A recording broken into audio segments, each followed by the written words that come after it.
Alright, so good afternoon everyone. Welcome po sa day 1 ng ating mushroom processing webinar. So my name is Vanessa. I'll be hosting this webinar for the next 3 days.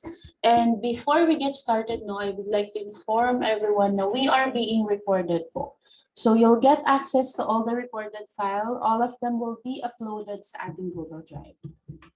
Okay, so let's just go ahead and check muna kung may naka-upload ng files sa Google Drive natin. Hold on po. Yan. So as of now, wala pang naka-upload sa ating Google Drive. Yung kasing presentation natin, isahan po kasi siya. So we would like to avoid kasi yung mga nag-advance reading kasi minsan kasi even though nasa day 3 na yung ating nasa day 3 na yung mga pinasan, minsan nagtatanong sa day 1 or day 2. So we would like to avoid that. I'll be uploading the presentation tomorrow po. After ng day 2, i-upload po natin yung presentation. Okay? And I would like to clear things out din pala about sa ating Google Drive. So as you can see on our chat room, I was able to paste na yung ating link, Google Drive link. But you can also find this, just go back sa Messenger. The time na nag-register kayo ni FarmTech, we sent out 2 access link. Again, the first one is your Zoom access. That's why you were able to join this meeting. And then the second one or the last one is your Google Drive access. So wala po tayong hindi sinesendan ng Google Drive. As long as you registered, you paid, that means you're gonna get access. Okay? All right. And also, I would like to clear things out din sa mga pangalan. If ever lang na nakigamit ka ng Zoom account, kung hindi mo Zoom account yung ginagamit mo, please rename po. Alright? Kasi kung hindi mo Zoom account yan, that means your name is not appearing here sa mga participants' name.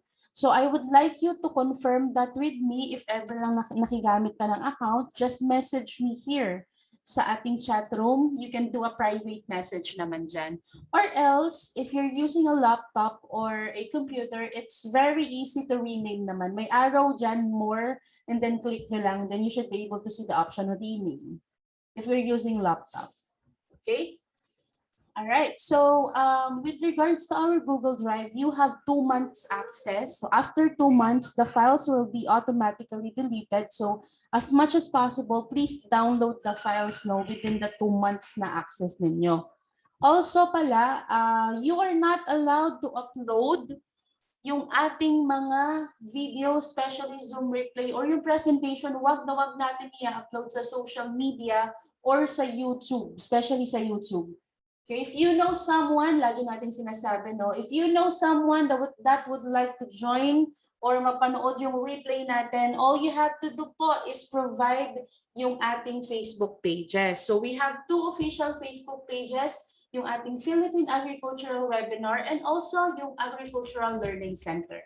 We posted already yung first and second topic or second week topic for June. So yung mga interested po ng natural farming, composting at iba pang mga topics natin for June, please register na kasi we only offer limited slots po. Alright? Ayan. So as you can see, pinapakita po ni Circuit, we'll have like 4 more topics yata. Tingnan natin. 1, 4 or 3 or 4 more topics.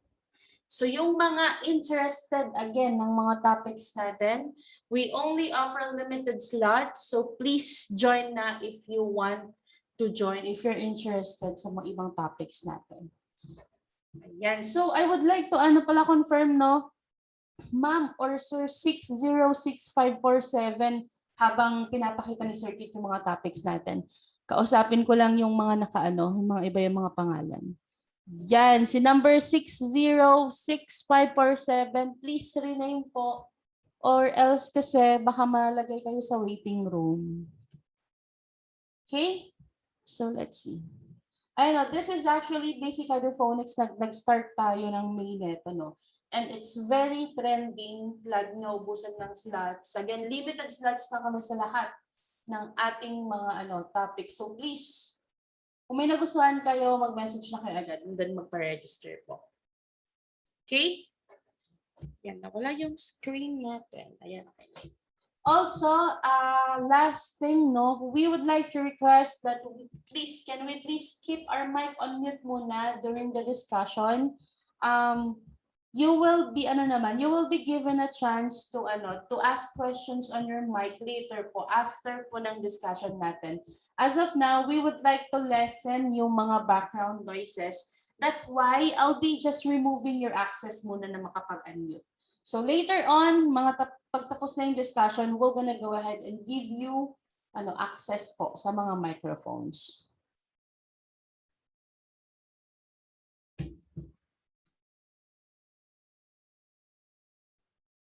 Okay. Yan. So yeah. So since it's past 1 p.m. now, we can start na po, Sir Kid. Salamat po. Nag-reply na rin po si 606. Good afternoon to all and welcome to our first day ng mushroom processing. Okay. What will we be talking about over the span of the next 3 days? So before we continue, my name po is Keith Hernandez. I'm not a natural farming practitioner, speaker, and trainer for different LGUs and NGOs for different agriculture sector as well as livelihood projects. So isa na dyan po is yung sa ating mushroom, no? We've been doing it for some time in different areas in the Philippines. So ano yung mga topics natin? Sa day 1 po, I will be discussing an introduction to mushroom processing and preservation. Ano ba yung difference ng dalawa? We will also be discussing the techniques and process as well as harvesting and grading. Later on, we will be discussing as well the curing and the smoking techniques, yung fermentation and pickling, steeping, salting, sugar concentrations, drying, dehydration. Pag-usapan natin, in other words, lahat ng processes. And in most cases po, if you just do it in a baseline, this is being taught as well in a food processing. No? We actually have our value-adding course for this. But for our course, this will be specifically for mushroom processing. Okay? Sa day 2 po, doon na natin sisimulan yung talagang process itself. Kasi ngayon, introduction lang muna. And that's gonna be for fresh mushroom, yung mga drying techniques, freezing, pickling, and powdered mushrooms, pati yung making of mushroom ketchup. Now, all of these are gonna be with their corresponding recipes, no? But before I even start, I would like to give a full disclosure. Again, full disclosure po tayo na kahit paano natin ibigay yung recipe ng kahit anong luto, ng kahit ano pong gawin po natin, no? Technically po, hindi natin basta-basta mape-perfect yan. Bakit? Dahil po yung asin mismo, na asin na lang, no? Bawat lugar may kanya-kanya po siyang salinity. Or ibig sabihin level ng pagkaalat. Meron pong konti asin na kahit na 1 kutsara, 2 kutsara na nalagay mo sa luto mo, is wala pa rin, hindi pa rin maalat. Meron naman na 1/4 teaspoon lang, ang alat-alat na. Di ba? Katulad din yan sa asukal and as well as yung mga peppers. So it would be dependent on specific na mga natin, yung tinatawag na ingredients. Okay? So as long as we're clear on that, kasi marami nag-iisip kagad na sundin lang nila kahit ano, mape-perfect na.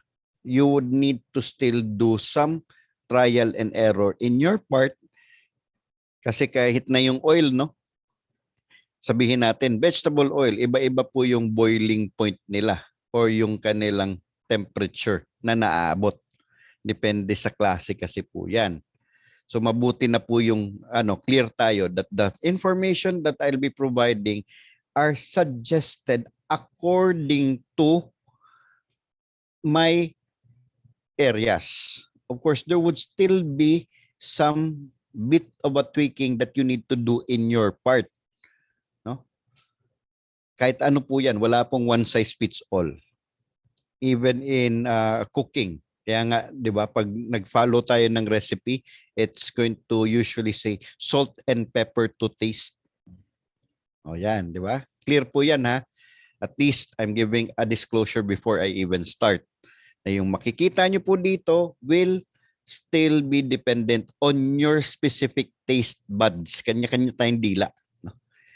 Hindi po makluklon yung dila natin na basta-basta na parehas tayong panglasa lahat. I think that's obvious. Anyway, before I continue, I would like to just quickly check with all our participants. Good afternoon to all. I'd like to check if there are any of you that does not understand Tagalog.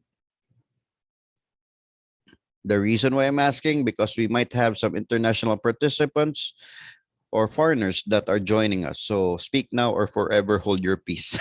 Joke. Okay. I don't think that there are any. Yeah.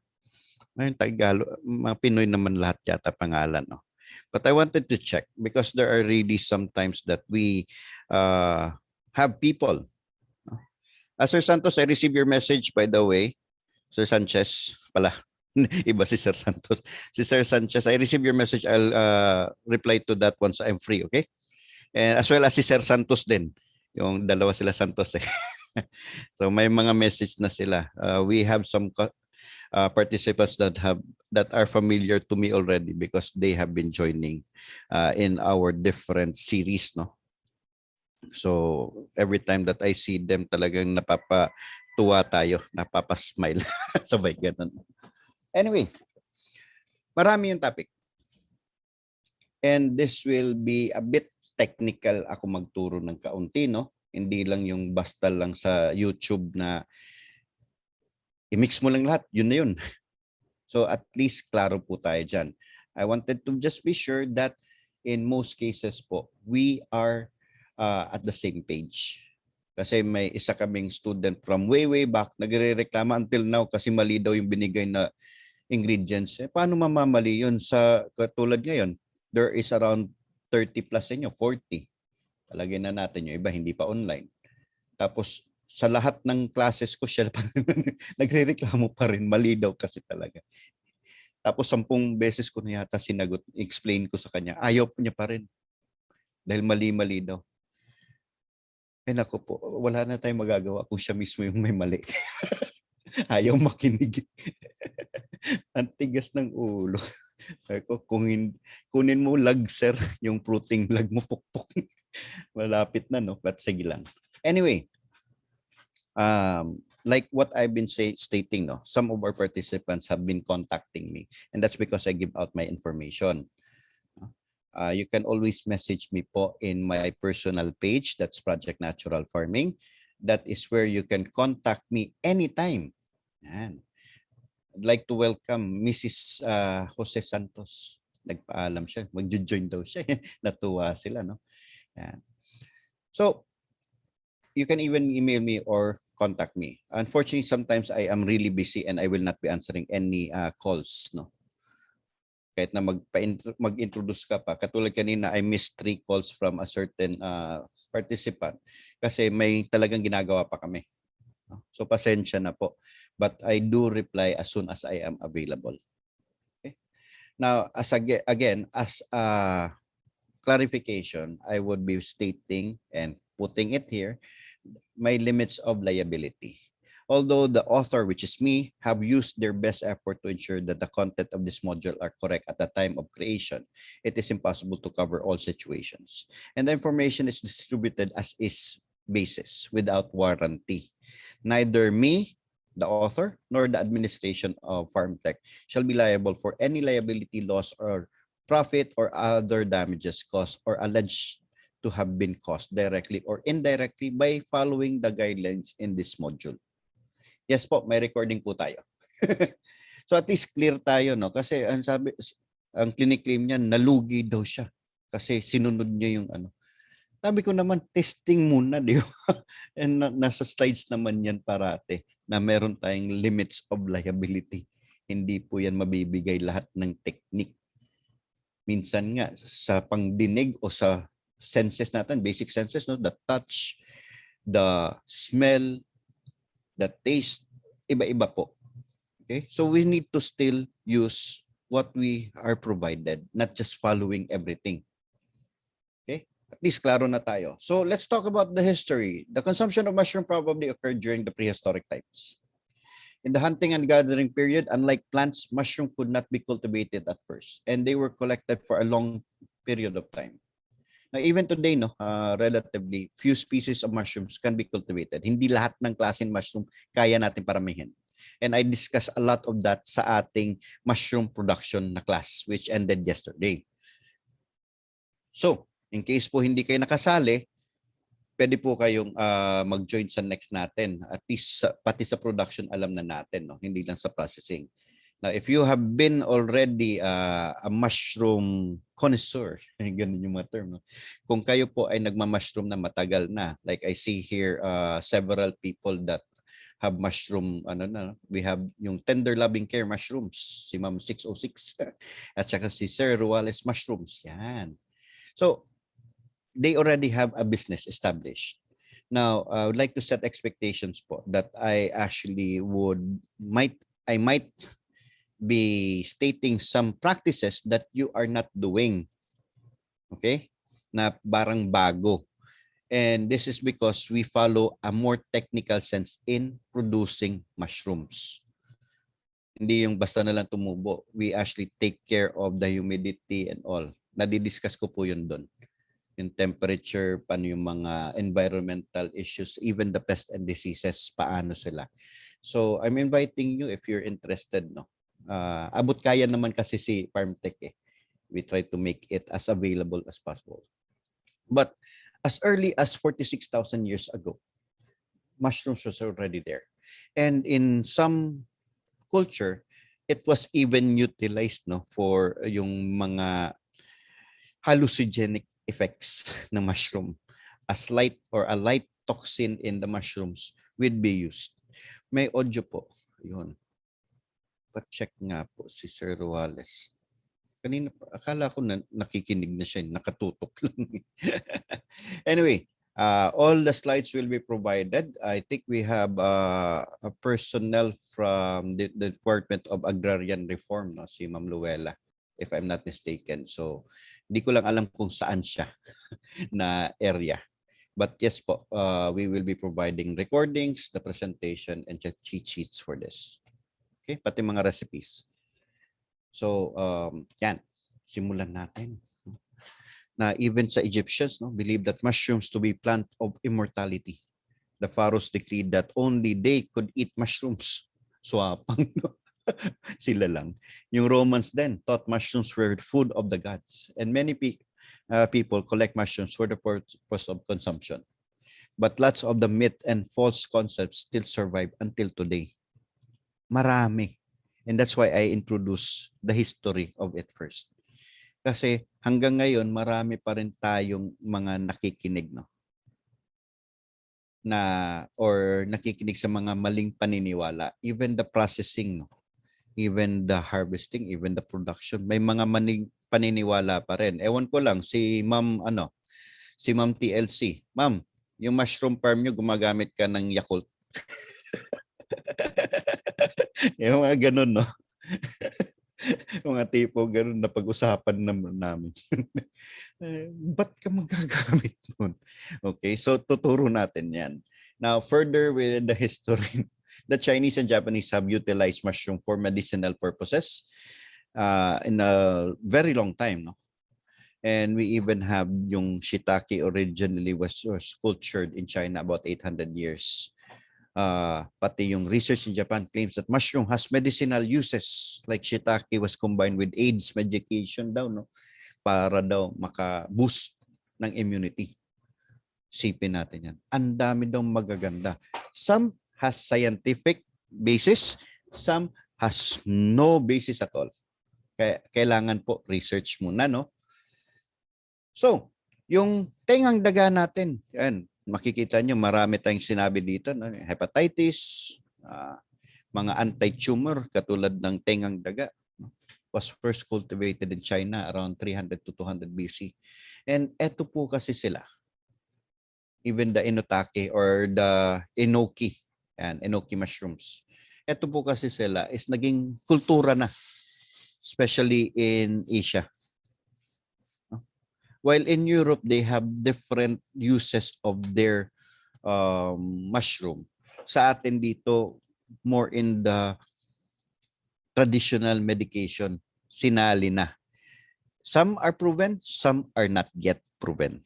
Or walang studies. Ganun na lang. Meron nga may nakita ako nga na sinabi nakakaiwas doon ng COVID. Wow, lahat na lang. Iwas COVID. Ang saya. Maybe, maybe not.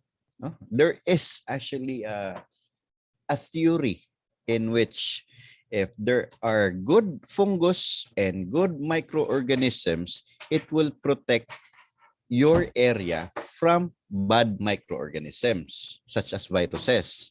Kasi it will increase immunity. But not to the sense na pati ba naman virus kaya pati ba naman COVID kaya tanggalin. No. Okay? So different cultures cultivate different species. Even in France, they did this in the catacombs. No? Kung hindi nyo alam ano yung catacomb, yun po yung cementerio underneath the ground sa mga caves. And they actually grew mushrooms there. Bakit? Maganda yung temperatura, pati po yung microbial at saka fungal na growth maganda. Most probably because of the decaying bodies. So, ang dami. So this was also initially it was planted on top, then binaba na nila because of so many things that happened during those ages. But bottom line is it was still cultivated. Sa kanila more on the button mushrooms. Sa US naman, they actually cultivated different variants, no? Yung mga portobello mushrooms, talagang sikat yan doon na mahal eh. Tsaka crimini per pound, no? Talagang mahal. Dito sa atin, pag sinabi mo bili kayo mushrooms worth 1,000, kalahating kilo, parang walang bibili eh. No? So mahirap pa sa atin i-accept. Now, that's the history of mushrooms. How it came to be. Bakit natin ginagawa? Of course, food preservation naman is a set of techniques or methods to prevent food from spoilage. And since mushroom is a food, it would spoil.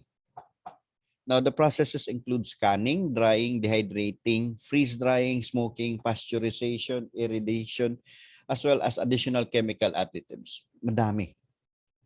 Now, we need to know the basics first before we can even apply them, if it is proper or not.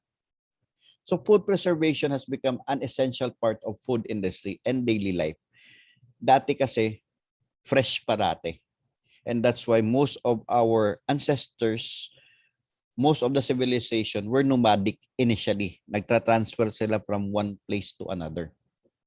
By the way, hilig ko kasi sa history, no? So pasensya na. Talagang may references yan ba? Saan galing? Now, food preservation is necessary because it increases instances of food spoilage, no? Can be attributed to the attack of the microbes or diseases causing pathogens. Nagkakaano sila ng sakit. And even oxidation, yung pagpapapresent lang natin sa hangin, the presence of air leads to the destruction of essential compounds, yung mga essential oils natin and nutrients. Which pag nawala po yun, dahil volatile yung iba, can be harmful as a food itself. No? Meron tayo katulad ng, for example lang po ha, sample ko na lang, yung ating pong sibuyas. Pag nahiwa nyo na po yan at itatago nyo lang sa ref, it will actually absorb all the bad microorganisms in your ref. So pag ginamit mo ulit, posible na magka-food poisoning na. And nangyari na yan before, no? In one place in Cebu City, in which yung isang pizzeria, nag-slice ng mga onions nila at pinabayaan lang in store, but not in a safe area. So maraming nagka-food poisoning, and that will be one thing that we need to check. Sikat nga yun sila. karamihan, no? Lately, daming nag-food poisoning. Meron na naman sa Cebu, meron yata, I think it was Cavite, Bulacan area. Nasa news eh. Hindi ko na matanda kung saan yung isa. But yung isa, sure ako sa Cebu. Na ang daming na food poisoning. And not only here, but also in other areas. Most probably because they prepared the food in advance, yung tinatawag natin na mise en place. No? Mise en place is a French term that would say na everything on its place. Okay? So, hinanda na nila, prepare nila, and sa sobra ng preparation, siguro walang customer sa isang araw, sa sunod na araw ginamit, sa pangatlong araw ginamit, nagkaka-food poisoning or even intestinal flu. So, delikado po yung mga ganyan, no?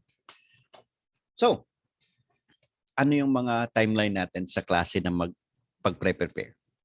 Fire cooking, around 500,000 BC. Sun drying, 12,000 BC. Jam preparation, around 600 AD. Curing, yung mga pagtutusino, pag-ano ng meat products, 1400. Refrigeration is 1784. Kasi doon yun na-invent yung refrigerator. Yung canning is 1809. But this is actually variable tong canning at saka pasteurization. Sino ba talaga yung nauna? No? Then we have yung vacuum packaging in 1945 during the war or after the war. No? And 2000 plus, meron na tayong mga chemical preservatives na introduced. Diyan na papasok si Magic sa mga wow, sarap. Ano pa yan? Wala na akong kinoment sa pangalan. Magic na lang. Alam nyo naman ano ibig ko sabihin. Yung mga mix. Sige. So pwede tayo. Tuturuan ko kayo paano gumawa ng ganun. Yung tipong panglabas ng umami taste. Hindi na tayo gagamit ng MSG. Pwede. Mushroom ang kapalit. Yan. Ganda, no? So pwede ito pang negosyo, in other words. And the reason why I started teaching this is na-notice natin, ang forte ko kasi po is pag pumupunta ako sa iba't ibang mga barangay, communities to establish livelihood, tinitingnan ko ano yung mga project na pwede sa kanila. And isa sa mga projects na tinuturo namin is yung production. Pero it doesn't rely only in production pala. Kasi paano kung walang market? Or paano kung may disruption of the market like what happened right now? I'm sure some of those that are growing mushrooms as a business na, katulad ni Ma'am TLC, di ba? Nagkaroon kayo ng problema, saan nyo dadalhin yung mushroom nyo? I'm sure. Tatango si Ma'am. Ang dami ng mushroom, ano natin to? Lagay, ginawang kanin, ginawang noodles, lahat na lang, no, para hindi masayang. So, tuturo ko paano pa, again, as a guide lang po ang ituturo ko. May specific tayo ng mga processes na pwedeng gawin ninyo, pero of course, yung tools ko, you might not have them. Okay? So, setting expectations. Basta as much as possible po, tuturo ko yung pinakamadali. Paano? Yung mga, paano mo malalaman kung okay na yung jam? O, di, hawakan mo, sabay ganun, no? Tikman mo. So, significantly, etong processing na to, no, became a milestone sa history of food preservation was the 19th century. Kasi dati, yung mga soldiers in the army were living off preserved meats, poorly cured and subject to spoilage. Madaling masira, bumabaho. And they travel around. As you know, si Napoleon, no, Bonaparte, is a French conqueror and they would conquer different lands. So malayo yung trina-travel nila. Saan sila kukuha ng pagkain? Ako rin napagtanong no, dati. Bawat lugar ba? Saan sila may? Wala namang 7-Eleven dating na pagbudating mo sa isang lugar. So when they conquer, they do not just pillage. But most cases, when they're traveling, they have a stock of food na dala-dala nila. Now, salt was essential preservative that was used in that time. It was Napoleon who started to search for a better method. Ang ginawa niya po, simple lang. Nag-announce siya, kung sino ang makakapatagal sa pagkain namin, may award. Come up with everything. So the canning process dates back to the 18th century in France, no, when Emperor Napoleon Bonaparte, concerned about keeping his armies fed, offered a cash prize to whoever could develop a reliable method of food preservation. And eto po, a Frenchman conceived the idea of preserving food in bottles. And after 15 years of experimentation, he realized it was food is sufficiently heated and sealed in an airtight container, it will not spoil. So it was actually Nicholas Appert or Appert who came up with the solution. Siya po yung nag-invento na ilagay sa bote, initin yung bote, at yun po yung magkakaroon ng preservation. After 5 decades, 50 na taon, no? A Frenchman, which was Louis Pasteur, discovered that the link between the presence of microorganisms and the spoiling of foods. Matagal na nilang ginagawa yung pasteurization actually. But si Mr. Louis Pasteur ang nagsabi na dahil kasi sa microbes kaya nasisira, kaya dapat talaga initin. No? Parang inako niya. So masikat pa ngayon si Louis Pasteur kesa kay Nicholas Appert. Ito parang karakter sa Harry Potter eh. Nicholas Appert. Anyway, the breakthrough led to a rise in the new techniques of food preservation, such as canning. But scientists continue to search for more different efficient ways. No? So ano yung process na ito, yung pasteurization? So i-share ko lang po, no, mabilisan. Di ba po meron tayong lata or bottles, no? Yan. Nasa gilid, nagdo-drawing po tayo. Di ba pinupuno po natin yan siya ng ating laman. Now, meron po siyang maliit na space sa ibabaw. Kaya nga minsan, no, parang sasabihin ng iba, parang lugi tayo ah. Hindi na lang pinuno talaga. May rason pala yun. So eto yung laman. Yan, dyan, hanggang dyan lang. Bakit may space parati yung lata? Nagre-reklamo tayo. May rason pala yan silang lahat. During the heating of our cans, yung hangin dito na area will actually be compressed. Pag na-compress yan, kahit na yung labas po ng environment natin is, for example, pasteurization, usually 80 degrees Celsius lang yan, no? Hindi yung boiling point. Even if yung labas is just 80 degrees ang environment, because of the pressurized air here in between, umaabot ng 120 degrees na. So, sa 120 degrees, namamatay na po yung, o sa Bisaya pa, kagaw, yung mga mikrobyo.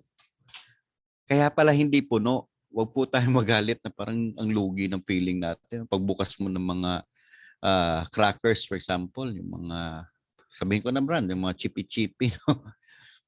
Bakit puno ng hangin? May mga rason pala yan. Explain ko niyan. Maya. So, the armies needed the food. There was a solution. And this came from France. But only in 1812 na nasimulan to na gawin sa US. 1813 sa England, 1812 sa US. And sa US, si Thomas Kensett po, yung a guy that immigrated to the US, established the first canning facility for oysters. Oyster meat, fruit, and vegetables in New York in 1812. So, to give you a story netong oyster, no, ang ganda ng nangyari sa akin neto. Of course, there is the history that it was the first products that was created in the US. Now, here's a Negros po, because I am in Negros. We actually have a place which is in Ilog.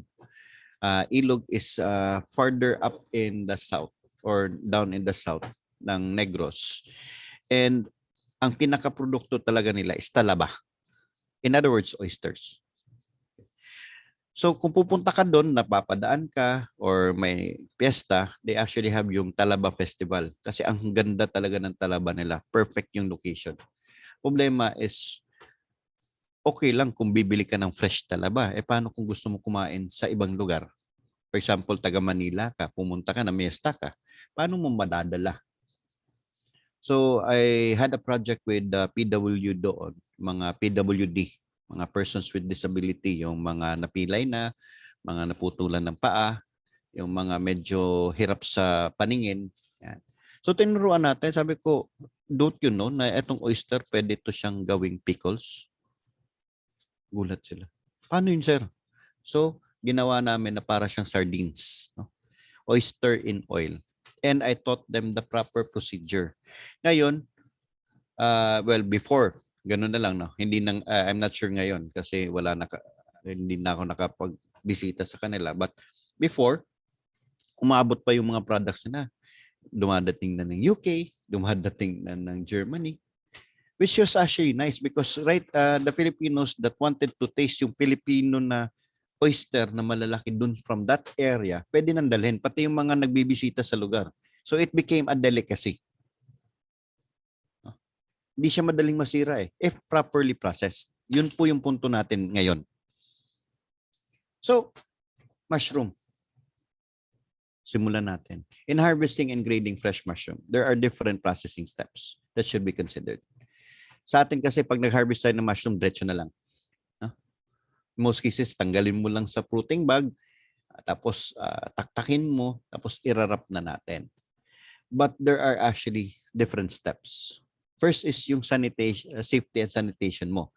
Let us always consider that mushrooms produce spores, no? Especially when they're already at their fruiting stage. May mga spores po yan o mga maliliit na fungi na pwede nating malanghap. So even before, I always suggested, even before the pandemya natin, sinasabihan ko ng tao, pag pumapasok ka sa mga mushroom houses ninyo, magtakip kayo ng ng ating ilong at saka bibig. Mag-mask kayo. PPE. Dati pa yan. Tapos maghugas kayo ng kamay kasi you might be the one introducing yung mga makakasama sa mushroom natin. So dapat safety and sanitation. Next is yung harvesting, cleaning, and storing of mushroom. Ano ba yung proper? Okay? So tignan natin. So sa safety and sanitation, as I mentioned, the most important detail in post-production aspects of mushroom production is to maintain a high quality and safe product for sale. Gusto natin malinis, safe siya, de kalidad. Mushrooms in particular are unique in that they are mostly water. Basa po yan. Actually, more than 90% is water. And are not best cleaned by washing. So dapat pala hindi hinuhugasan. Ewan ko, sino naghuhugas sa inyo ng mushroom ninyo bago ipack? Meron kasi. Meron akong kilala dito, nasa Robinsons pa siya, no? Nagbebenta. Ang ganda, ang saya. Sagi na pagkatapos. So, it will ruin the texture and shelf life of the product. Now, for this reason, it is critical to ensure that mushrooms are carefully handled during all phases of harvesting through selling. Hindi po basta na lang na tanggalin mo, benta mo. Okay? So, sa harvesting naman, mushroom should be harvested directly into clean stainless or food-grade plastic containers. Again, food-grade plastic containers or stainless. Isa po yan na requirement sa ating FDA na any processing dapat stainless na. Pero usually kasi home-based tayo, no? Small farm lang. So, hindi talaga ito nasusunod. But in a production area na talaga na malakihan, dapat naka-stainless na yan. Pati yung flooring, tapos yung paa mo, marami silang requirement.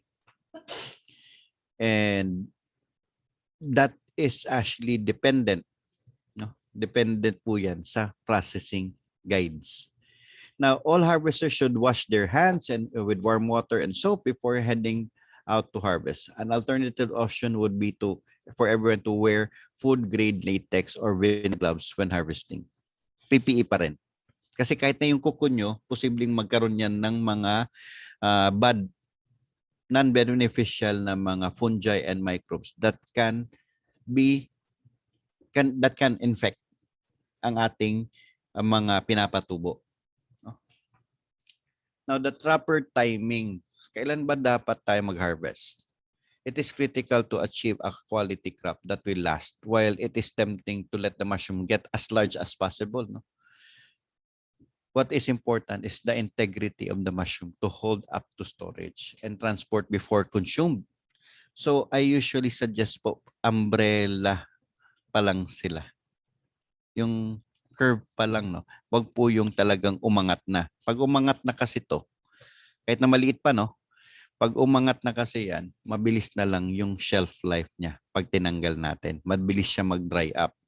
So I would rather harvest na bata pa kaysa na yung matanda na hindi na niya kayang i-keep yung freshness niya. Okay? Karamihan kasi ganyan na haharvestin. Pag ganyan na sila mag-harvest, ay naku po. 3 araw, 4 na araw, wala na. Sagi na yan. And I think for those that are already doing this, naintindihan nila yung sinasabi ko. I really do not suggest na ganito na. Mga rounded pa lang siya, okay naman. Ang iba kasi naisip, lugi sir. No, sayang din yung additional na 6 hours to 1 day na patubuin siya kasi lalaki pa yan. Opo. But we need to consider na yung quality.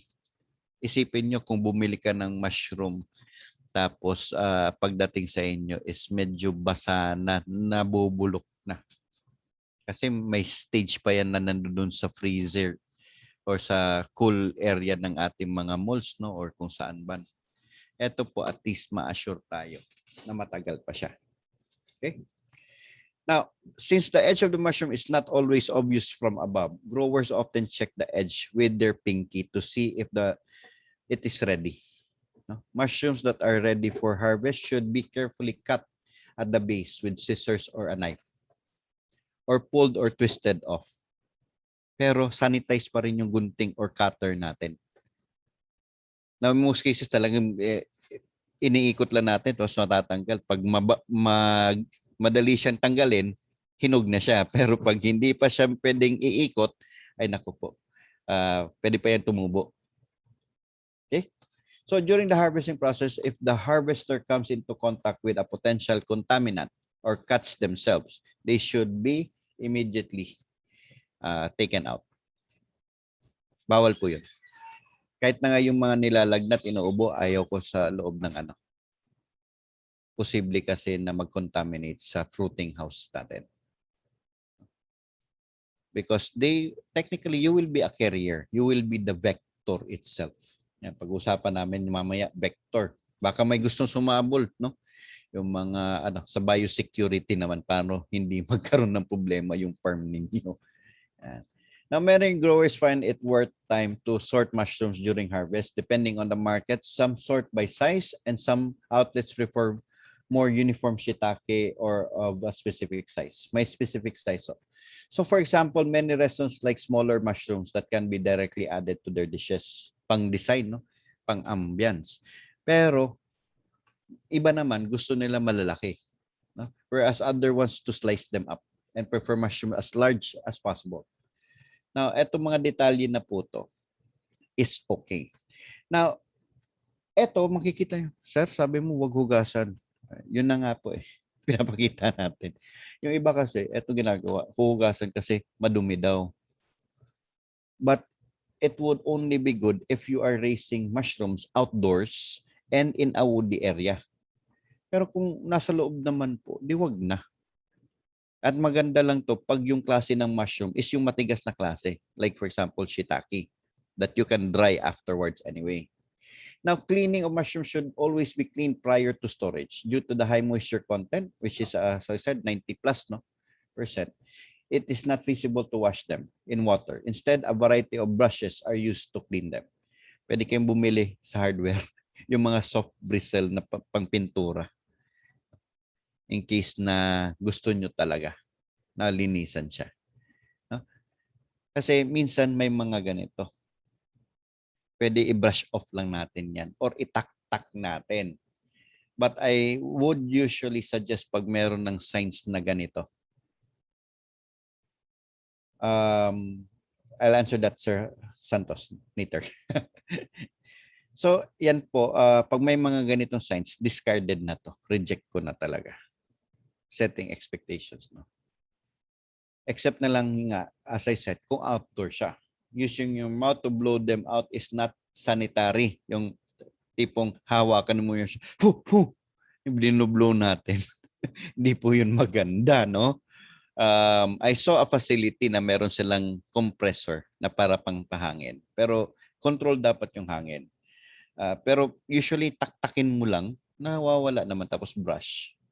Ay alam ko na parang dagdag trabaho yan, sir. Yes.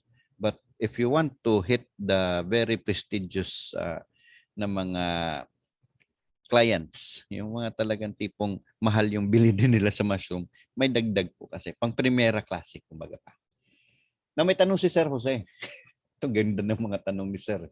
Sir, bawal ba pumasok ng growing house? Ang babae, may monthly period.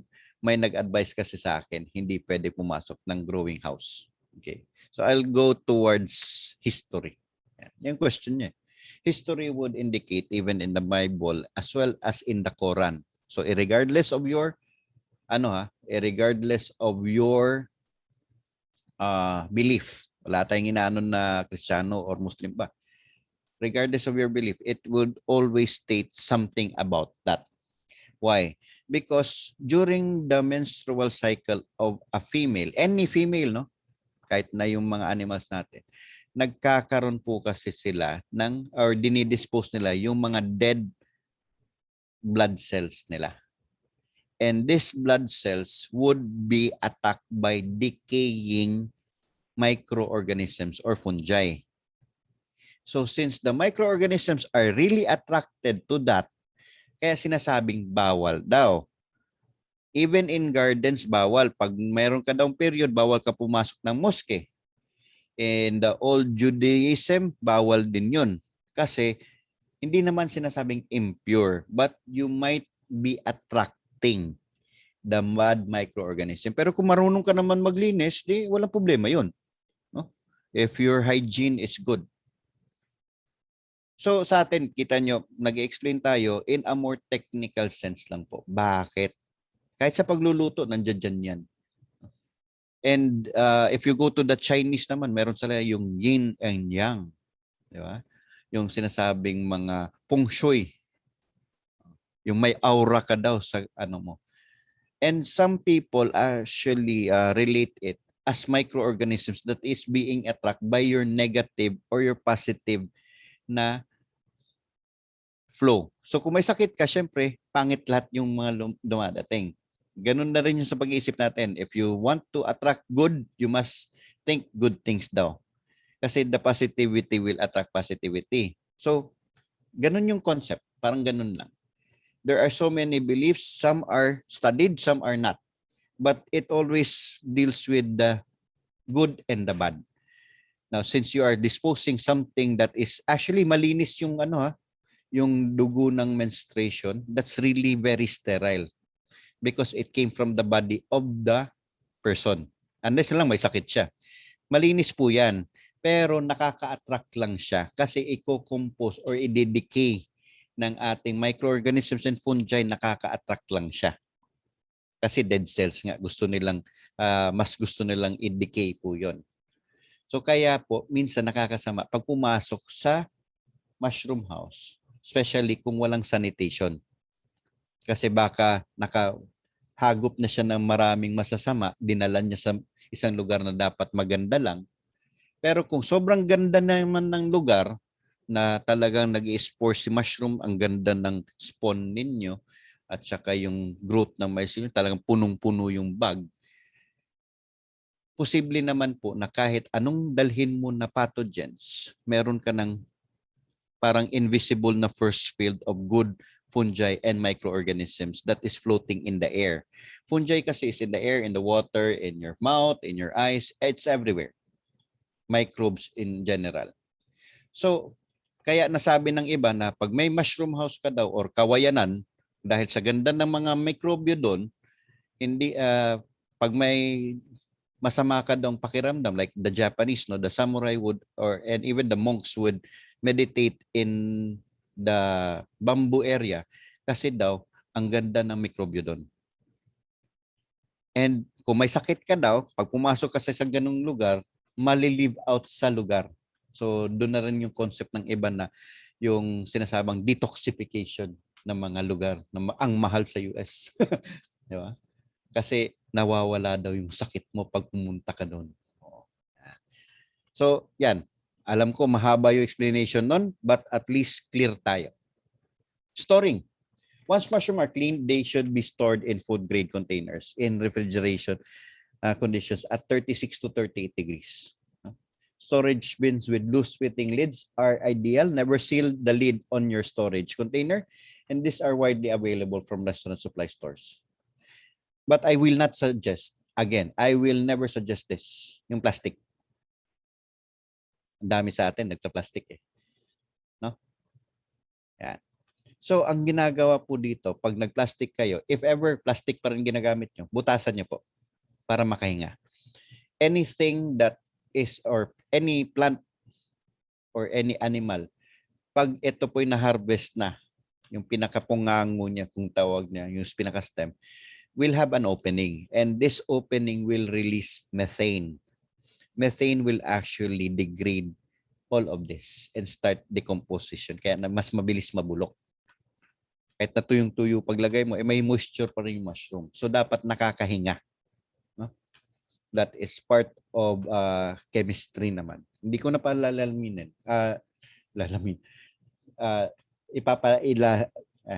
I will not go into it deeper. Tinatranslate ko yung Tagalog sa English. Lalamin. Hindi ko na masasabi. Pasensya na po. Pasensya na, no, I am used to yung EOP kasi yung English only palihog.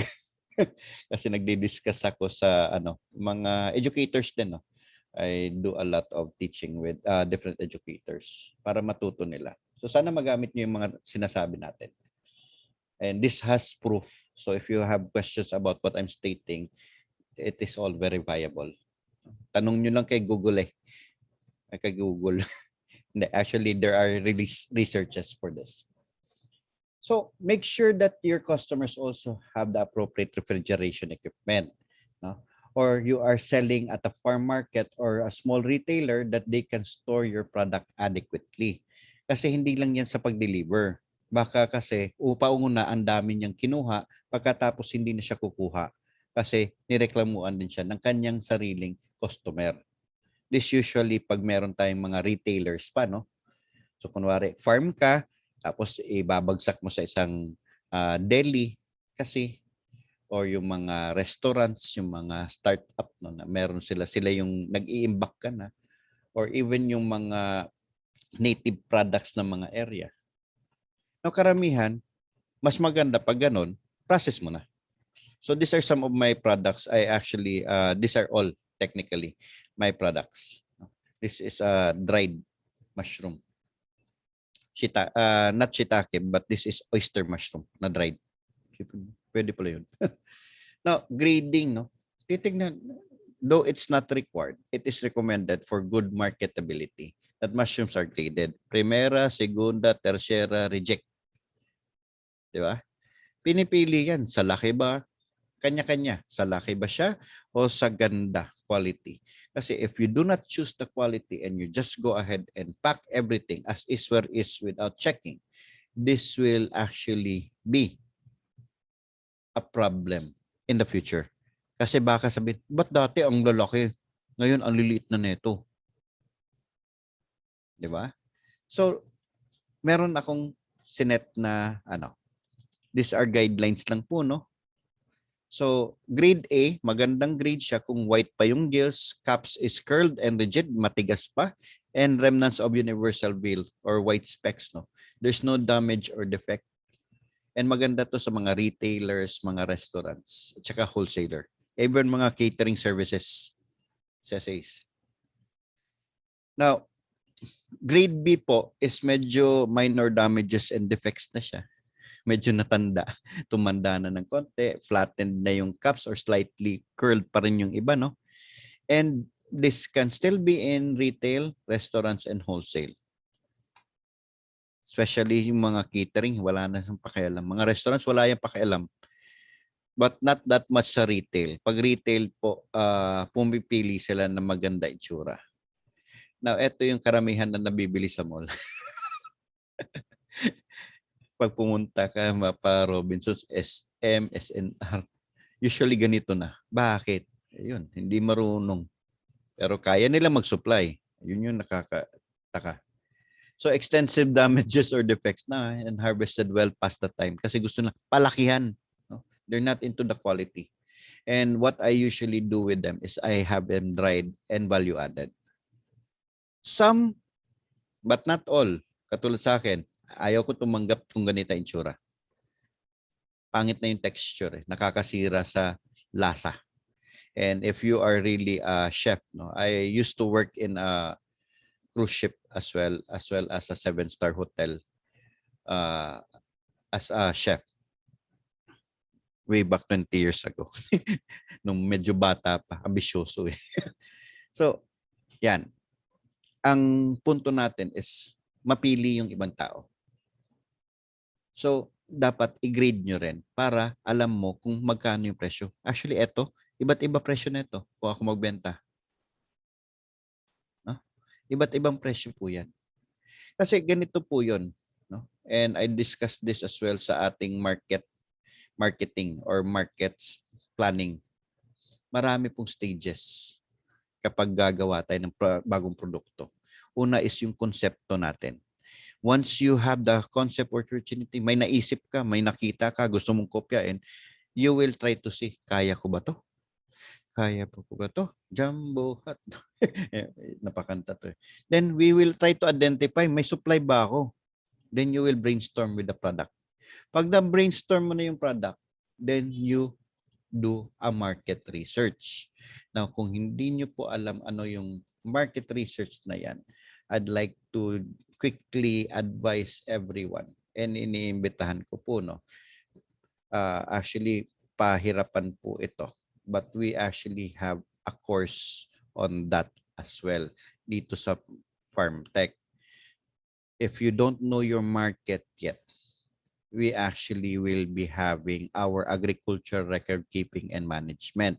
Meron po yan yung understanding yung market survey and study and business planning. So bago ka pa magnegosyo, alam mo na kung magkano ba puhunan na kailangan mo, may technology ka ba, and all. I discussed that sa first day pa lang. Sa second day po, doon na po yung anong yung record mo. And the third day would be assessment, which is technically gonna look like this. The whole process ang ituturo natin. So once you have your prototype, testing ka muna, choose the crop, make a test product, calculate yung cost mo, estimate the margin. May kita ba ako? Wala. Parang sayang. No? Kasi yung oil ko, di ba, yung mga raw materials, magkano bili natin. Then, we try to choose the product wisely again, kung pwede ba talaga. Identify sino ba customers ko. Dito napapasok yung market study. No? May mga laws and regulations. Anong label ko, yung packaging ko?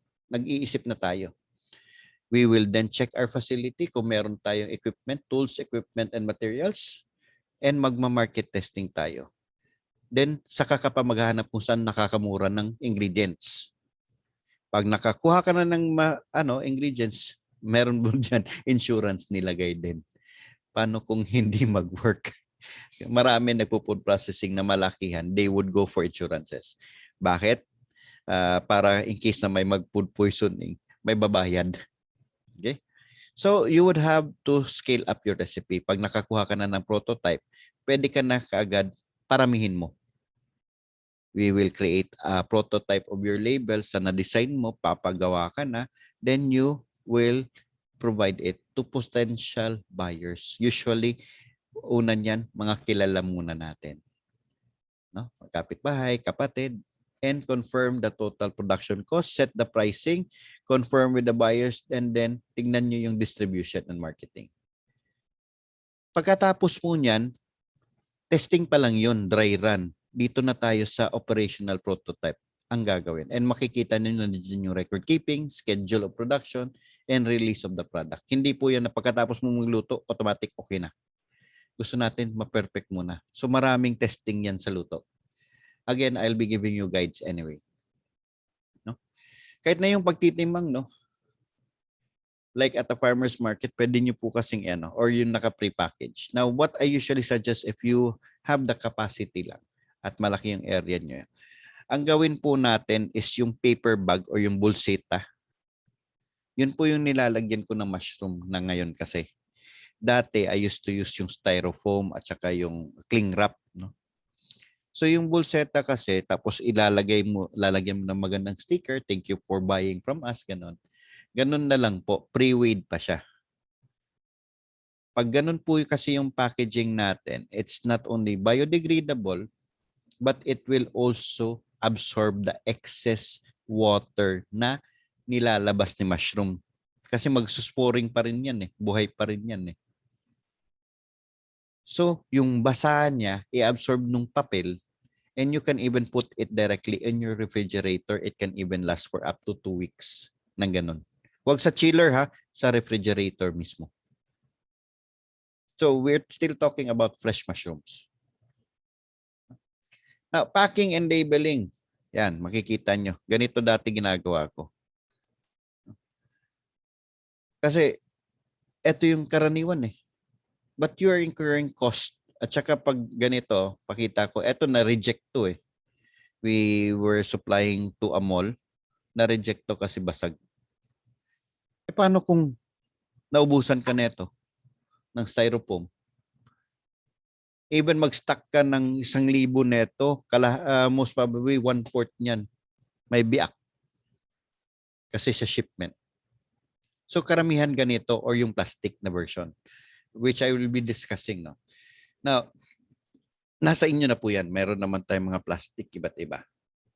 Sa label nyo po, according to the PNS, the Philippine National Standards by the Bureau of Agri-Fisheries Standards for edible mushrooms.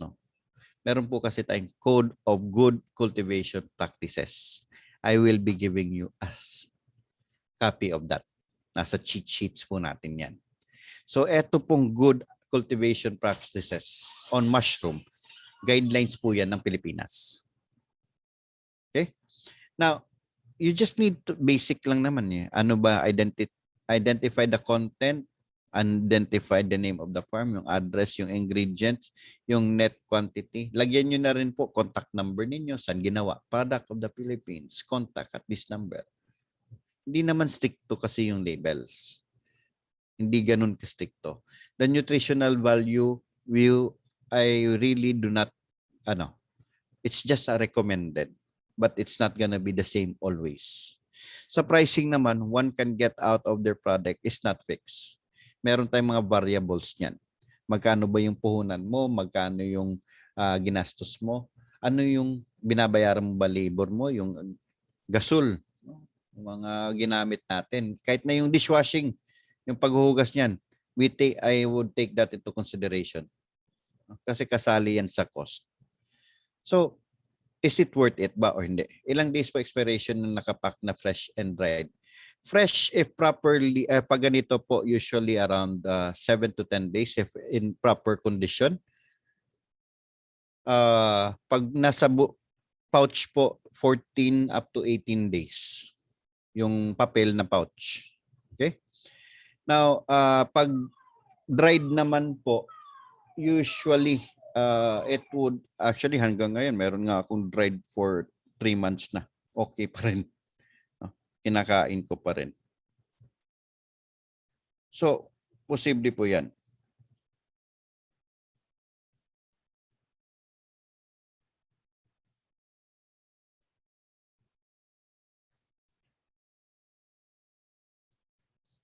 So, drying. Maraming tatanong sa drying. Ang daming klaseng drying. In ancient times, so I'll be discussing ng mga processes. But basically, these are the things that we need to consider. Now, one of the processes that I'll be teaching you and talking about is drying. Alam na natin ano yung drying, yung tanggal ng moisture content. Yes, you have a question, Sir Joven De Leon from HGB Mushrooms. May tanong po ba? You're raising your hand kasi. Pag wala po, I'll continue. Type nyo na lang po yung questions. Anyway, as I was saying, no, sa natural po sa mga tao na nagda-dry, especially in the Middle East, kaya nga yung mga dates, no, yung mga dried fruits nila, uso. Because natural naman kasi yung sunlight. Now, vegetables and fruits were also dried from the earliest times. The Romans were particularly fond of the dried fruit they could make. In the Middle Ages, purposely built still house, yung mga bahay na talaga, no, were created to dry fruits and vegetables and herbs. Now sa akin, I have a stainless drying rack kasi. Eto, makikita nyo. Stainless siya, papatong ko lang yung pagkain, tapos ilalagay ko sa init ng sunlight. And I usually cover it with a screen, yung fine mesh wire or mesh net, no? Yung puti, sabihin na natin, parang mosquitero. Pero mas maliit pa sa mosquitero. So pwede po 'yon. Now, ang dami kasing design. Wala pong ni isang design na yung standard. All of them are allowable. Okay? So ilang days ba? Usually it would take, depending on the type of mushroom that we are drying, it would take around 2 or 3 days. Meron naman iba, depende sa klima, na isang araw lang okay na. Now, meron naman po kasi mga electric na mga dryers or even oven. No? Didiscuss ko pa po yan. This is just an introduction on the technology. Another one is freezing. In most cases, nangyayari ito for vegetables that is for commissaries. Yung pag sinabi natin mga commissaries, mga restaurants or mga catering services or mga hotels, yan, na malakihan or mga barko, no? So, hindi kasi sila talagang specific sa klase. Ang problema kasi sa mushroom is pag freeze nyo po yan, and I think naka-testing na kayo, linagay nyo sa freezer, paglabas ninyo, mag-thaw out yan dahil yung crystals po ng ating mga ice, sinusugatan niya yung texture ng ating mushroom, pumapangit, nagiging sagi, di ba? Now, in some dishes, okay lang kasi yung ganon. Especially pag sinabing sabaw, no? So, they accept freezing. So, this is one of the food processing techniques that was developed, and this was developed way back in the 1800s.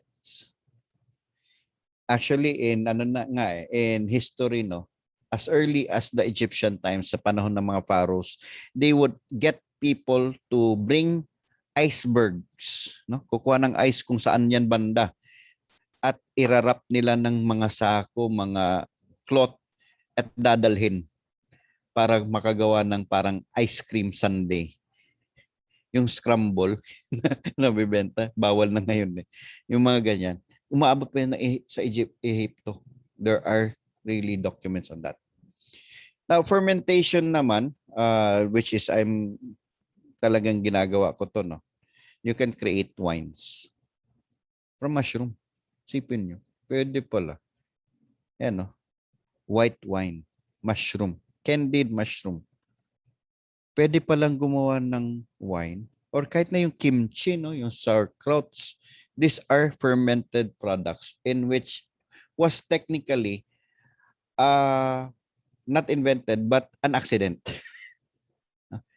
So, mga beer, mga uso ngayon sa mga hipsters, no?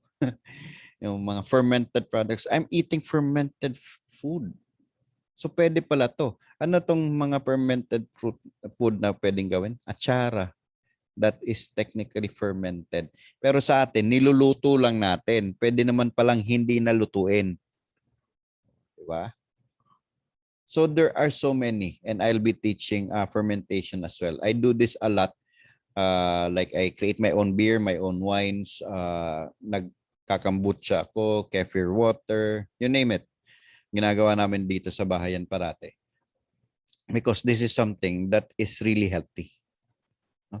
I'm not claiming any health benefits, but it is going to provide extra nutrients. Tsaka maganda pang pang regalo. No? So pickling, katulad sinabi ko, katulad ng atsara, this is actually something that would depend sa inyo. Na pre-preserve yung pagkain dahil it's either acidic or sa sobrang tamis niya. So we will actually be teaching you how to make different types of pickles. Hindi lang yung natural na atsara lang. Ang dami kasi. We will be talking about the brining or yung paano gumawa ng sir, bonus paano? O nga, kasali nga to. Don't worry. Sali ko yan lahat. Talagang excited sa wine to si sir. Tongge, tumutungga siguro to. Ako, even if I create wine, I seldom do drink. Meron nga akong mga bote ng mga nirigalo sa akin. Kala nila tunggero ko kasi malaki tiyan ko. Sabi ko, sa pagkain yan, hindi yan sa inom. Hindi. Last ako uminom, 1/4 yata ng bote ng San Mig Light. 2 araw ako na hindi makatayo. Hindi po ako uminom eh. I taste siguro mga half na kutsara, yan. Tinitikman ko lang yung mga ginawa ko. And I try to make it safe kasi pinangre-regalo ko. Mga, alam nyo na, yung mga politicians, yung mga nagbibigay ng mga project sa atin, mga director ng iba't ibang, like for example, we have a participant here from DAR. Yung isang director, binalhan ko ng wine. Ang saya niya. Mga ganun, di ba? Pangregalo. But in most cases, this can be a big business. Pero may puhunan. May tiyaga din. Hindi ko, kahit na ituro ko sa inyo, again, Sir Ruales, kahit na ituro ko sa inyo lahat ng proseso, meron pa rin pong testing phase ito. We cannot assure you 100% na magiging perfect. Kaya nga may limits of liability ako sinasabi parate. Dahil kahit na ang daling gumawa ng atsara, kanya-kanya tayong panglasa. Para lang yung adobo, no? May adobong may gatas, may adobong masarsa, may adobong maalat, may adobong matamis, may adobong may itlog. Merong adobo na may banana blossoms. Diba? May adobo na may mushroom. Yan. Ang dami. May iba na parang hindi na adobo, piniritong baboy. No? Napabayaan. May iba tostado. Yan. So, sa sobrang dami po ng klase, we will try to teach you. Now, I placed here different informations, especially po sa mga educators kasi sometimes may mga educators for food processing na sumasama sa atin, hindi lang mga producers. Meron din iba na style lang, nagjo-join ng webinar para sila din ang mag-webinar. So walang problema sa akin 'yon. Yung tinuro ko, ginamit slide ko, no? Kaya linalagyan ko ng mukha ko eh. Curing, mostly subcarne to. Yung tosino, tapa, sisig. Wow. Ang saya nyo pag binigay ko lahat yan, no? Malaking negosyo yun. Katulad po neto, this is actually tapang mushroom. And pag eto po yung naluto, nako po, pikit mata. Bakit? Pikit mata, hindi mo alam kung karne ba o hindi. Now, I work with different sects as well or different na mga religions. Meron kasi mga religion na hindi kumakain ng karne, no? So, I took some of their teachings as well and paano mga technique nila, and that's why we can create different curing for mushrooms. Pati yung texture na kukuha natin. Paano ba patagalin? No? Yung mga mushroom burger na yan, tuturo natin. Okay? But yung curing, para alam natin yung meaning, is atin po siyang i-preserve ng kaunti para hindi siya madaling masira. Kahit na i-frozen natin to, okay pa rin. Okay? Now, in early cultures, salt karamihan. Kasagsagan ng pandemya, ito nangyari sa akin. 2019, December 23, binagyo po yung Aklan. 24, no? Christmas. Yung Aklan, yung farm that I was actually helping, kakauwi ko lang 23 ako umuwi, 24 binagyo sila. So nakaano lang ako. Talagang wipe out lahat. Pati kuryente, walang tubig and all. So, marami kaming crops, maraming animals doon sa farm. So na-transfer na ano. Pero ang problema ngayon is kung magkatay sila ng baboy, paano i-preserve? So tinuruan ko sila ulit. Yung sinaunang style na yung baboy ika-cover sa asin and pwedeng tumagal. Gaano katagal? Yun, kahit na 1 taon pa. Pwede. And this is curing. Yun na yung nagiging ham. Di ba? Hamonada. So, in the 1800s, it was discovered that certain sources of salt gave meat the red color instead of unusual, unappetizing gray. Karamihan kasi na asin, pag linagyan mo lang, parang ano siya, puti siya yung karne. Pero gusto natin yung mapula-pula yung karne. So meron palang klase ng mga salt. And this is yung salt pepper or yung curing salt, yung pink powder, prick powder, ang dami pangalan, preg powder, no? Which actually has nitrates on it. Explain ko rin yan pagdating natin sa curing. So marami, chorizo, hamonada, all of this can be created. Sipin nyo. Yung daming negosyo natin. So hindi ka na mapoproblema kung ang dami mong na-harvest.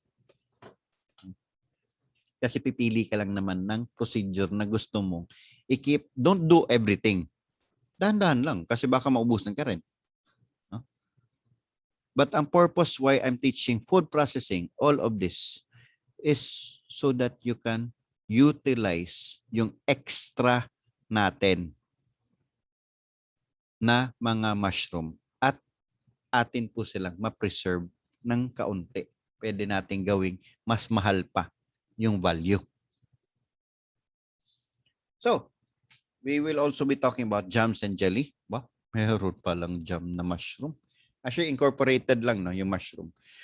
Like for example, pinya na jam. Gagawa ka pinya na jam, coco jam, pero may mushroom bits. Ay, ang sarap. Healthy pa sa bata. Pang added value. Parang malunggay pandesal lang no, ang dating. So, coconut with mushroom. Ba? Bago yun. Pineapple with mushroom. Mango with mushroom.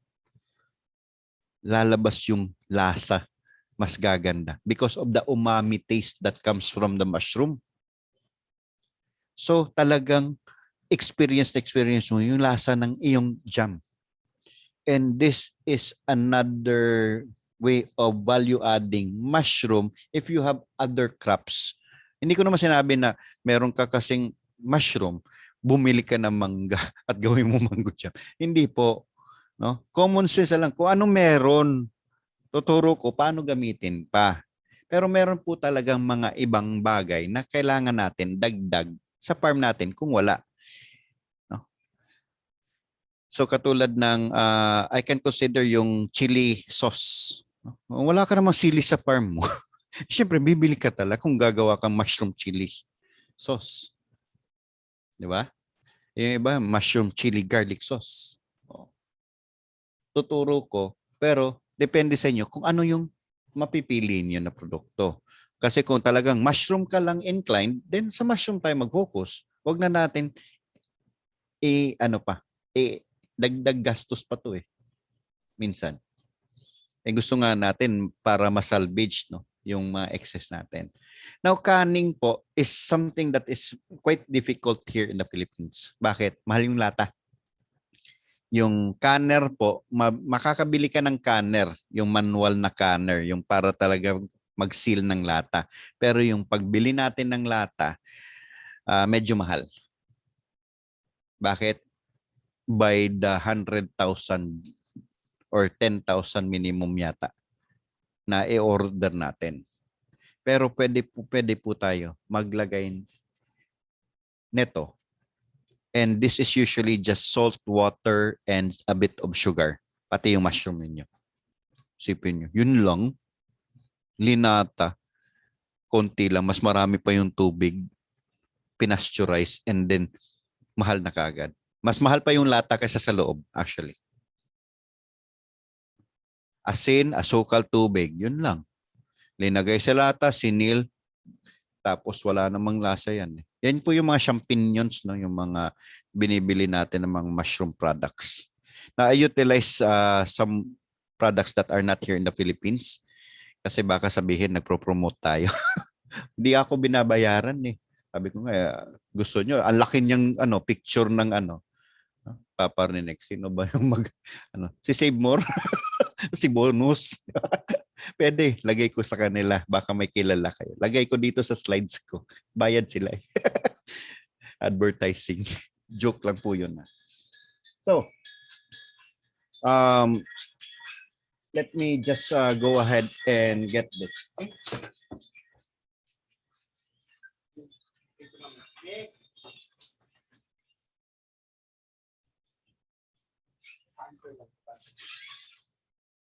Okay, sorry. Somebody was calling. That's important.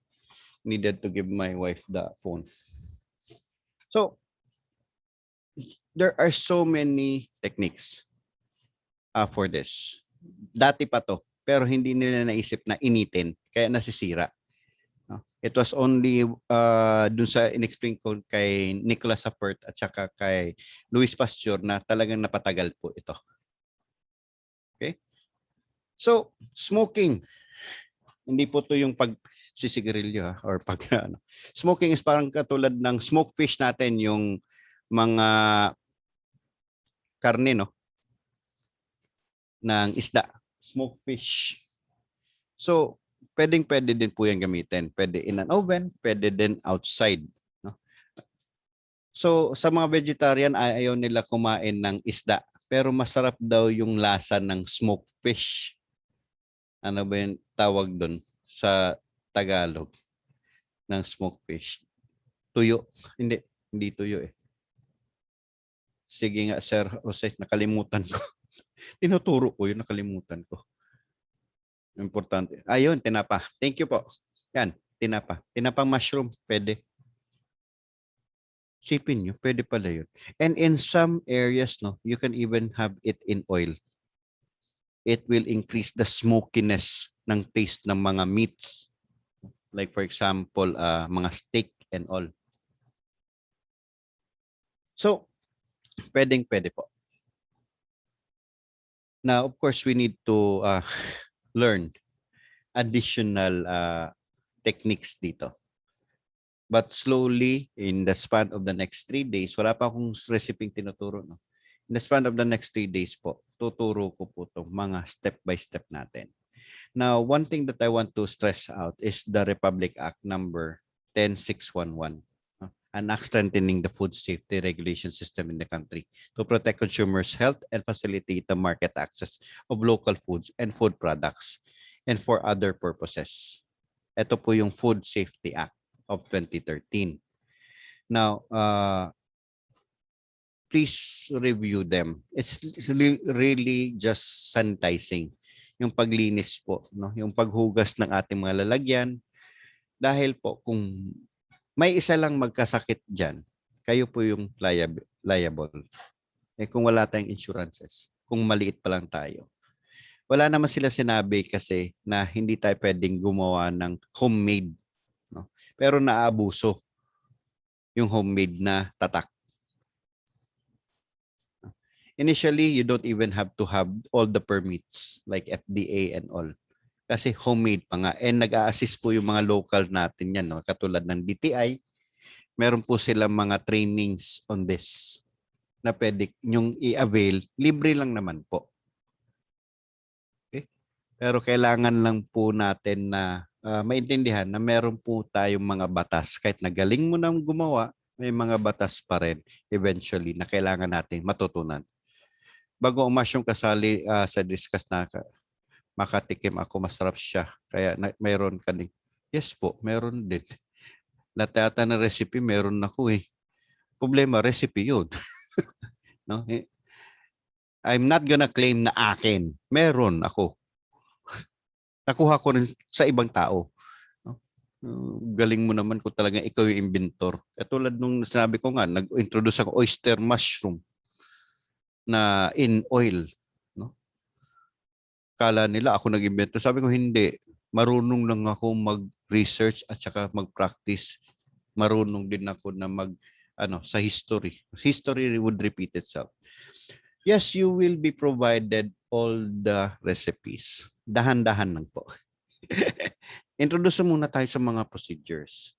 So, ito yung mga preserving processes, no? We have yung cutting, table, raw products na receive ninyo, click clean. Sometimes it's washed, sometimes it's not. Then we would sort it, size it, and vacuum hydrate it in some cases. Or if not, inspection natin, then you can proceed to freezing and packaging. Pwede naman din na ilulutuin na natin. May blanching and rinsing, then chopping. Pwede din na rinsing, filling, and closing. Diretso na lang. These are all processes that can be done.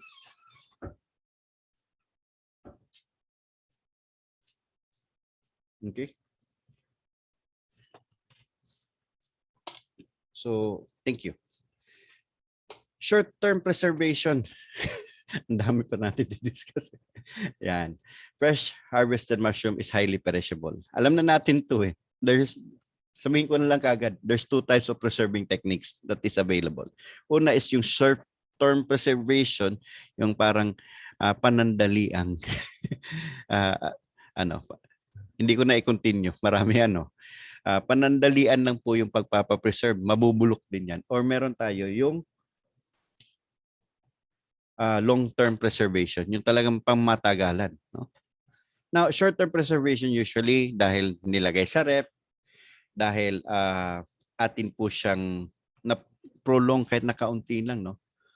Usually it is with a low temperature. So katulad ng sinabi ko po, wrap po natin, paper is placed above the mushroom or you can use yung bolseta, yung paper bag. Kami, whenever mga neighbors namin bibili ng mushroom, nakabolseta lang yan. Alam na nila. No? Kasi para paglagay nila sa rep, kung hindi pa nila maluluto, it will stay fresh. Now, mushroom stored in a perforated plastic box at 10 to 15 degrees have excellent keeping quality for up to 4 days lang and lose the moisture in less than 5%. Pag kabuting saging naman or straw mushrooms, they can be stored more effectively at button stage. Huwag po yung malaki na. No? And at temperatures below 10 degrees. So depende pala. Now, however, the mushrooms liquefy rapidly dahil nga marami siyang tubig. But if your area will absorb the moisture as well, no? Kung may container, meron kang linagay na desiccant, for example, nag-absorb ng moisture, dahan-dahan lang yung ating mushroom na kukuyot. I hope nakakaintindi ng kukuyot, no? Nagda-dry up. Pero at least natutuyo. Nag-correct si Mrs. So, dapat po, in a controlled container siya. No? Cold preservation mushroom is the most important aspect of storage and sa refrigeration and freezing natin. Yung household and commercial refrigerator can be at 4 to 70 degrees Celsius. Or 4 to 7. Sorry, hindi po yan 0 ha. That's supposed to be hypernated.